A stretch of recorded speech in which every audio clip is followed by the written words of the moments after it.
नमस्कार। जय भीम, नमो बुद्धाय, जय मूल निवासी साथीहरू। म आज तपाईँहरू बीचमा केही कुराहरू फेरि सेयर गर्नका निम्ति उपस्थित भएको छु।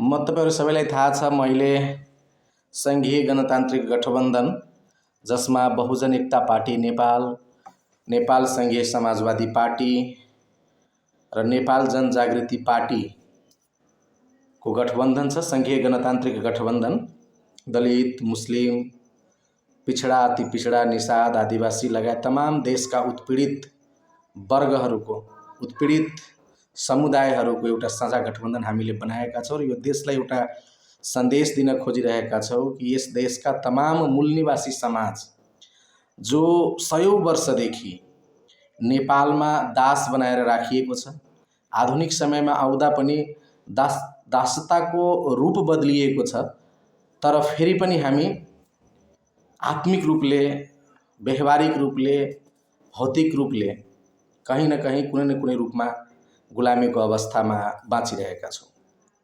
साथीहरू, अहिले जुन समय छ, अहिलेको जुन वर्तमान परिस्थिति छ, दुई ध्रुव बीचको टकराव हो। एउटा ध्रुव जसले पुनः 17औं शताब्दीको त्यो कहाली लाग्दो, डराउने, भयानक दृश्यबाट गुज्रिरहेको समाजलाई फेरि स्थापित गर्न चाहेको छ, फेरि त्यसलाई पुनर्जीवित गर्न चाहेको छ। त्यो शताब्दीमा दलितलाई पशुभन्दा पनि नीच व्यवहार गर्ने गरिन्थ्यो। सार्वजनिक कुवा, इनार, पोखरी, खाल्डाहरूबाट पनि दलित स्वयंले पानी लिएर, पानी उछाएर पिउने स्थिति थिएन। दलित समाजका चेलीबेटीहरू, दलित समाजभित्र महिलाहरू कति धेरै उत्पीडनमा थिए, त्यो सबैले जाने बुझेको कुरा हो। र हाम्रा महापुरुषहरूले त्यो दासताको विरुद्धमा समय समयमा धेरै ठुल्ठुला आन्दोलनहरू गर्नुभयो, धेरै त्यागहरू दिए, बलिदानी भयो र बिस्तारै समय चक्र अनुसार त्यो दासत्वबाट मुक्ति प्राप्त हुने एक एक स्टेपहरू बिस्तारै हामीले प्राप्त गर्दै आयौँ। हजारौंको बलिदानी भयो। तपाईँ हामी सबैले संविधान लेखिरहेको बखतमा रोडमा गएर जिन्दाबाद, मुर्दाबाद गरेको, हाम्रो हक अधिकार सुरक्षित गर्नुपर्छ भनेर दबाब दिएको, सामन्तवादलाई ढाल्नुपर्छ भनेर हामीले जुन सङ्घर्ष गरिरहेका थियौँ, त्यो सङ्घर्षका हामी सबैजना अहिले पनि त्यो सङ्घर्षको साक्षी छौँ। र त्यही सङ्घर्षको फलस्वरूप, त्यो सङ्घर्षको, त्यो बलिदानीको, त्यो आन्दोलनको प्रतिफल स्वरूप हामीले यो देशमा धेरै कुरा नपाए पनि समानता सङ्घीयता पायौँ, गणतन्त्र पायौँ, धर्मनिरपेक्षता पायौँ, समानुपातिक प्रतिनिधित्व पायौँ। हैन, समानुपातिक प्रतिनिधित्व सकारात्मक विभेद अन्तर्गतका केही सेक्टरहरूमा आरक्षण प्राप्त गर्यो र त्यसको फलस्वरूप हाम्रो समाज त्यो विकराल मनुवादी स्थितिसँग, हैन, जातीय भेदभावलाई प्रोत्साहित गर्ने, त्यसलाई पुनर्स्थापित गर्ने, मलजल गर्ने शक्तिहरूसँग लड्न सक्ने किसिमको शक्ति हामी सञ्चय गर्न लागेका थियौँ। र एकाएक यो वातावरण परिवर्तन हुन्छ। हजारौं सालदेखि एउटा मानिसलाई पशुभन्दा पनि नीच बनाएर राखिएको व्यवस्था माथि जसले कहिल्यै पनि सवाल उठाएन, जसले कहिल्यै पनि यो शब्द उच्चारण समेत गरेन कि एउटा मान्छेलाई जातकै कारणले गर्दाखेरि, दलित भएकै कारणले गर्दाखेरि, अछुत बनाइएकै कारणले गर्दाखेरि उसलाई भोजको बीच लाइनबाट उठाएर तिमी त तल्लो जातको मान्छे हो, तिमीलाई छुटै खानुपर्छ भनेर उठाउने अवस्था जुन अहिलेसम्म पनि, हैन, धेरै हदसम्म कहीँ न कहीँ कुनै न कुनै रूपमा समाजमा अहिले पाइरहेको छ। त्यस्तो परिस्थितिबाट बच्नका निम्ति केही प्रतिशत यो नेपालको संविधानले हामीलाई एउटा बाटो दियो, हैन। पैताला मुनि बसेर केवल सेवा गर्ने लायक बनाइएका दलित समुदाय, अल्पसंख्यक समुदाय, अति पिछडा वर्गका समुदाय, त्यसभित्रका व्यक्तिहरूले केही सेवा सुविधा पाएर थोरै जबमा जान सुरु गरे, थोरै राजनीतिक पद प्राप्ति दिशातिर उन्मुख भए, हैन, थोरै तपाईँको प्राविधिक ज्ञान प्राप्ति गर्न उन्मुख भए। यो गणतन्त्रको कारणले गर्दाखेरि देश विदेशहरू खुला भयो हैन। त्यो हिसाबले केही अनस्किल्ड व्यक्तिहरू पनि खाडी मुलुकमा गएर अन्य कुनै मुलुकमा गएर केही राम्रो कमाइहरू गर्न थाले र दलितहरू पनि त्यसकै बलमा, गणतन्त्रको बलमा, सङ्घीयताको बलमा, समानुपातिक समावेशी र आरक्षणको बलमा केही स्थानहरू प्राप्त गर्न सुरु गरिसक्यो र त्यो स्थानहरू देखिसहन नसकेर यहाँका सामन्तवादीहरू, जसले हाम्रो बाबुबाजेलाई हैन पशु सरह व्यवहार गर्ने गर्थे, जसले हामीलाई मान्छे नै गन्दैनथे, जसको सामनेमा हामी बराबरीमा बस्न सक्दैनथ्यौँ हैन, त्यो मान्छेहरूलाई यो परिवर्तनले धेरै पीर पार्यो र उनीहरूले सोच्न थाले कि यसलाई हामीले कसरी फेरि त्यही लाइनमा फर्काउने हो, फेरि त्यही पश्चगमनतिर धकेल्ने हो। अनि उनीहरूले यो व्यवस्था भ्रष्ट हो हैन, यो समानुपातिक व्यवस्था राम्रो भएन, सङ्घीयता राम्रो भएन हैन, आरक्षण राम्रो भएन, यी तमाम कुराहरू सुनेर, सम्झेर, सोचेर, विचार गरेर उनीहरूले मन्थन गरेर यसलाई त जसरी पनि हटाउनु पर्छ, नत्र यो सामन्तवादको किला ध्वस्त गरिदिन्छ। हाम्रो जुन एउटा जबरदस्ती हामीले जुन व्यवस्था लादेका थियौँ दलितहरूमाथि, उत्पीडित जनताहरूमाथि, त्यो व्यवस्था खत्तम भइरहेको छ। त्यसलाई बिस्तारै हटाइदियो भने यिनीहरू त बराबरीमा आइहाल्छ। हामीसँग हक अधिकार माग्न सक्ने, आँखा जुदाएर कुरा गर्न सक्ने, छाती ठोकेर म तिम्रो बराबर हो भन्न सक्ने स्थिति बनाइदिन सक्छ यो संविधानले। अरू यिनीहरू बिस्तारै मजबुत हुँदै गयो भने झन् यो संविधानलाई संशोधन गरेर झन् थप अधिकारहरू यिनीहरूले राख्न सफल हुन जान्छ। अनि त्यति बेला हाम्रो जुन शोषण गर्ने बानी छ त्यो कहाँ जान्छ हैन। हामी जसरी राजरजौटा जस्ता प्रत्येक व्यक्तिले राज गरेका थियो हैन, सवर्णहरूले, जसले आफूलाई उच्च ठान्छन् तिनीहरूले, अनि तिनीहरूले सोच्न थाले कि यो व्यवस्था रहेसम्म हाम्रो अब यहाँ रजाई चल्नेवाला छैन। अनि उनीहरूले एउटा नारा दियो भ्रष्टाचारको। भ्रष्टाचार भनेको के हो र भ्रष्टाचार कसरी अन्त्य हुन्छ? आर्थिक भ्रष्टाचार एउटा महत्त्वपूर्ण पाटो हो। त्यो आर्थिक भ्रष्टाचार कसरी अन्त्य हुन्छ? यो देशमा के को आवश्यकता थियो र के गर्दैछ यिनीहरूले? यो गणतन्त्रभन्दा नयाँ कुनै सिस्टम छ? सङ्घीयताभन्दा नयाँ कुनै सिस्टम छ हैन? आरक्षणभन्दा अरू के विशेष उपाय छ? अहिले नयाँ भनिएकाहरू हैन, जसले यो देशमा भ्रष्टाचार बढ्यो भन्दैछन्, उनीहरूले यसको उत्तर दिन सक्छन् त? अहिले सक्दैन। तर केवल एउटा रट मात्रै हुन्छ, सबै पुरानाहरू खराब छन्, सबै अब नयाँहरूको राज आउनु पर्यो। हामी कहिले नयाँ हो? हामी पनि त नयाँ छौँ। दलित, जनजाति, आदिवासी, उत्पीडित वर्गका व्यक्तिहरू यो देशको राजसत्तामा कहिले आफ्नो नियन्त्रण कायम गर्ने? के हामी पुरानो भइसक्यौँ?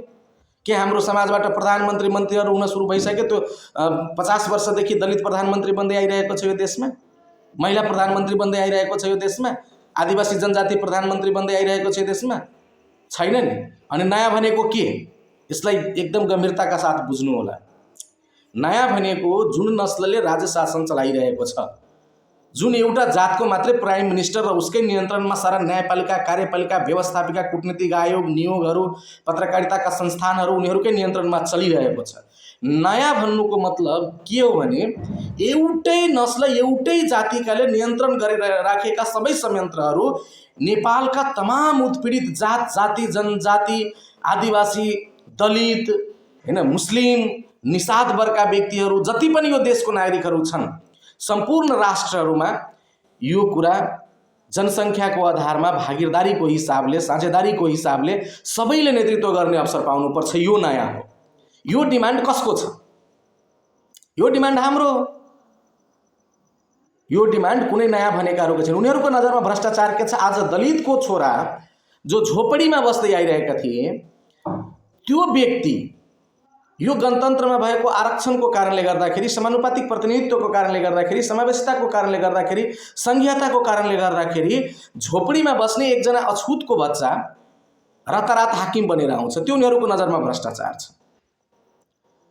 हामी आफ्नो राजनीतिक पार्टी बनाएर उनीहरूको बराबरी गर्न खोजिरहेका छौँ, त्यो उनीहरूको नजरमा भ्रष्टाचार छ।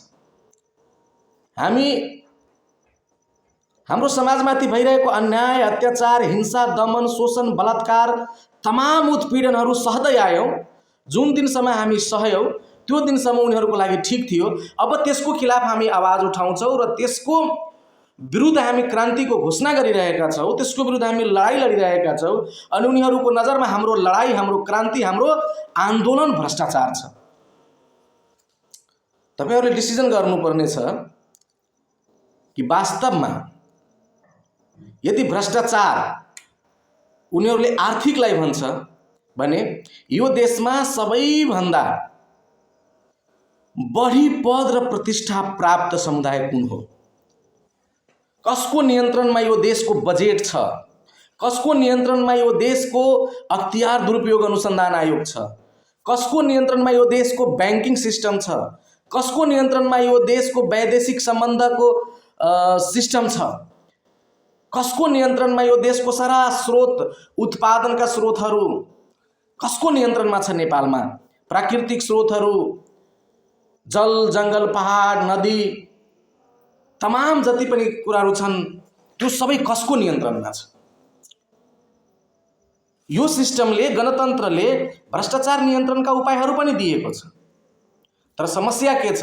अहिले पनि भ्रष्टाचार गर्ने लेभलमा, सबभन्दा तल्लो लेभलमा उसकै मान्छे बसेको छ जो सबभन्दा हाई लेभलमा छ। अनि एउटा सिस्टमले एउटा कुनै ठाउँमा कसैले भ्रष्टाचार गर्यो भने त्यसलाई नियन्त्रण गर्नका लागि अख्तियार हुन्छन्, राष्ट्रिय सतर्कता केन्द्र हुन्छन्, सिडिओ साहबहरू हुन्छन्, अरू अन्य निकायहरू पनि छन्। तर भ्रष्टाचार गर्ने व्यक्ति उसकै जातिको पर्दिन्छ। अनि आफ्नै जातिकोले भ्रष्टाचार गर्दाखेरि त्योभन्दा माथि तहका जति पनि भ्रष्टाचार नियन्त्रण गर्ने ठाउँमा बसेका छन् ती सबले के सोच्छन्? यो त भ्रष्टाचार हाम्रै जातिकोले गरेको छ, अब यसलाई के गर्नु, यताउति गरेर कागज कागज मिलाएर खत्म गरिदिउँ, हैन? भ्रष्टाचार गर्ने उही जाति, जाँच गर्ने उही जाति, त्यसमा मुद्दा चलाउने उही जाति, मुद्दा चलाउने नचलाउने निर्णय गर्ने त्यही जाति।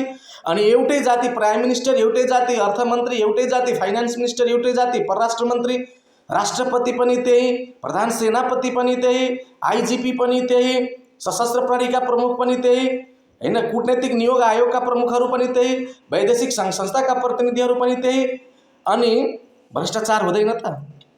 एकजना विकास गर्ने ठाउँमा कुनै एउटा समुदायको मान्छे छ भने त्यो विकासलाई निरीक्षण गर्ने, त्यो विकासलाई रेखदेख गर्ने र त्यो विकासको गुणस्तरता चेक जाँच गर्ने मान्छे अर्को समुदायको हुनु परेन? हाम्रो डिमान्ड यो छ।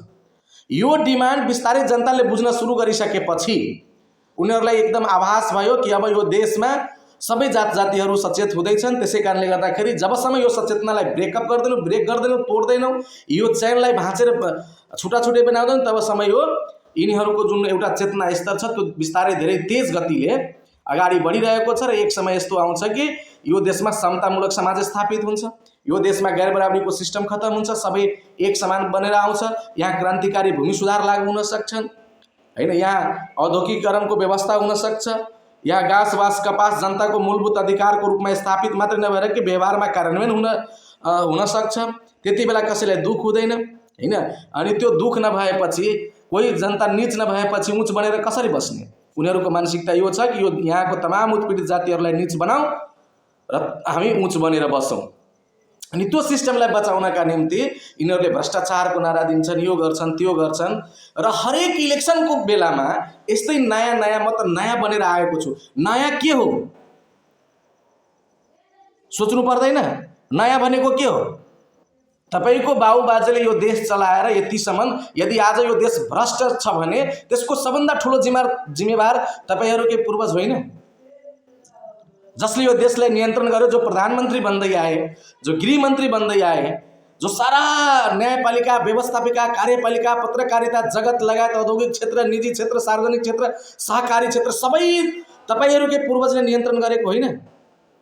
अनि यसलाई नयाँ गर्न चाहनुहुन्छ भने हामीलाई दिनुस्, हामी त्यही हक अधिकार खोजिरहेका छौँ। तपाई पनि बस्नुस्, हामीलाई पनि दिनुस्। जनसङ्ख्याको आधारमा समानुपातिक समावेशी, पूर्ण समानुपातिक समावेशी प्रक्रियाद्वारा सबै स्रोतको बाँडफाँड होस्, सबै पावर सेन्टरहरू डिसेन्ट्रलाइज होस्, अनि पो नयाँ हो। अनि यो भ्रष्टाचारको नाउँमा तपाईलाई खालि यो बोल्ने मात्रै हो। नियन्त्रण कसरी गर्ने, नियन्त्रण गर्ने के उपाय छ तपाईसँग? यो तपाईभित्र जुन जातिवाद छ, त्यो जातिवाद अहिले पनि छताछुल देखिन्छ, बाहिर पनि देखिन्छ। त्यो बाहिर पनि देखिरहेको जातिवादी मानसिकताले नयाँ कुनै चिन लिएर आयो, नयाँ कुनै पार्टी लिएर आयो, नयाँ कुनै नारा बोकेर आयो भने के देश बदलिन्छ? देश बदल्ने भनेको यहाँबाट हो, जसको भित्री सोच, जसको भित्री दिल, हृदयबाट समताको आवाज आउँछ, समानताको आवाज आउँछ, बन्धुत्वको आवाज आउँछ, सबैलाई हेर्ने दृष्टिकोण एउटा हुन्छ, त्यस्तो शक्तिले समाज परिवर्तन गर्न सक्छ। र त्यो शक्ति तथागत गौतम बुद्धदेखि लिएर अहिलेसम्मको हाम्रो आन्दोलनले बोकेको छ। यो भावनालाई हामी तपाईँले नबुझेसम्म हामी कहिले पनि यो देशमा बराबर हुन सक्दैनौँ। एउटा मान्छे हजारौँ सालदेखि अछुत बन्दै पीडित बन्दै आइरहेका छन्, जातकै आधारमा हत्या भइरहेको छ, कुनै पनि पुलिस प्रशासनले निवेदनसम्म लिइरहेको छैन, कोही बोल्नेवाला हुँदैन। त्यहाँ गएर हामी नै बोल्नुपर्छ, त्यहाँ गएर दलित व्यक्ति नै बोल्नुपर्ने हुन्छ, त्यहाँ गएर आदिवासी जनजाति नै बोल्नुपर्ने हुन्छ, जबकि तलदेखि माथिसम्म सिस्टम तपाईँहरूको छ। अनि यो देशमा परिवर्तन चाहिएको छ भने जुन नस्लले जुन एकल जातीय सत्ता जुन चल्यो अहिलेसम्म, त्यो एकल जातीय सत्ताको विरुद्धमा जनताले जनमत दिनुपर्छ। यदि यो देशको तमाम उत्पीडित जातिहरूले यो कुरा बुझ्यो भने यसलाई धेरै गरिराख्नु पर्दैन। एक एक मत तपाईँले परिवर्तनको शक्तिलाई दिनुहोस्, एक एक मत गणतन्त्रवादीलाई दिनुहोस्, एक एक मत संहिताको पक्षधरलाई दिनुहोस्। यो अझ मजबुत गर्नुपर्ने जरुरी छ। तर एउटा पक्ष यहाँ यस्तो छ जो संहितालाई खत्म गर्न चाहिरहेको छ, जसले संहितालाई भोट पनि दिएन, जसले प्रदेशलाई यहाँबाट हटाउनुपर्छ, यो भ्रष्टाचारको स्रोत बनिरहेको छ। यो प्रदेशलाई किन हटाउन खोजिरहेको छ तपाईँलाई थाहा छ? म तपाईँले एउटा सिम्पल कुरा भन्छु, उनीहरूलाई थाहा छ यो देशमा तमाम उत्पीडित जाति जनजाति दलित आदिवासी अति पिछडा समाजको जो व्यक्तिहरू छन् उनीहरूमा अहिले धेरै कमी कमजोरीहरू छन्। उनीहरूले नै बनाइदिएको लादिदिएको कमजोरीहरूबाट हामी पीडित छौँ, ग्रसित छौँ, बिरामी छौँ। अनि त्यही कारणले गर्दाखेरि हामी तत्काल अहिलेको परिवेशमा अहिलेको परिस्थितिमा तत्काल हामी यो देशको प्रधानमन्त्री बन्नलाई तत्कालको तत्काल सम्भव जस्तो देखिँदैन। तर यो समय लाग्छ। केही समयपछि आदिवासी जनजाति दलित पिछडा अति पिछडा समाज मधेसी अल्पसंख्यक वर्गका व्यक्तिहरू मुसलमान समाजका व्यक्तिहरू हिमाल पहाड तराईका सबै उत्पीडित जनताहरू एक भयो भने यो सम्भव छ। तर उनीहरूलाई थाहा छ कि जति पनि शक्तिका स्रोतहरू छन् उनीहरूको हातमा छ, उनीहरूले एक हुनै दिँदैन। जातिको जुन व्यवस्था छ त्यो जातको व्यवस्थाको कारणले गर्दाखेरि एक हुनै सक्दैन। अनि त्यो कारणले गर्दाखेरि यिनीहरूलाई एक हुन गाह्रो हुन्छ।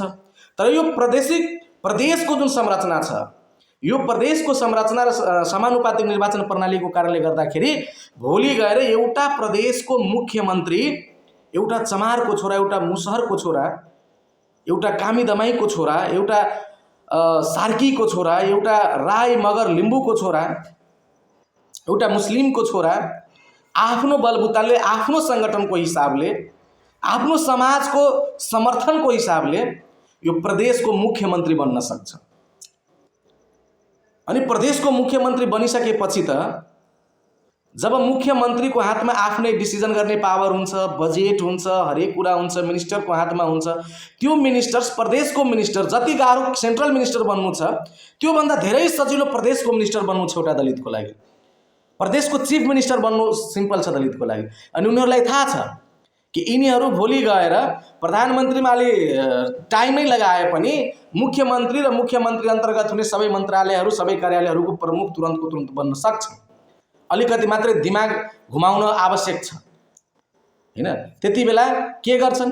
एउटा मुसहरको छोरो यदि मुख्यमन्त्री बन्यो भने आफूलाई सधैँ उच्च ठान्ने, हैन, आफूलाई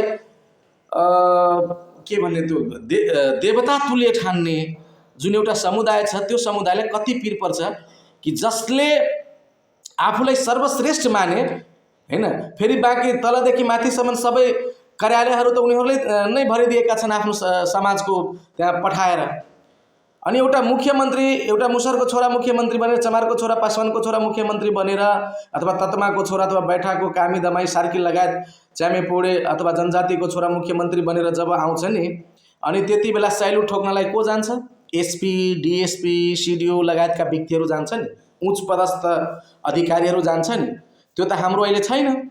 अनि उनीहरूलाई के लागिरहेको छ? एउटा चमारको छोरालाई कसरी स्यालुट दिने, एउटा यो मधेसीलाई कसरी स्यालुट दिने, एउटा दलित निम्न स्तरको दलितलाई कसरी स्यालुट दिने? यार यो त हाम्रो स्वाभिमान माथिको प्रहार हो। यो यसरी सोच्छन् उनीहरू।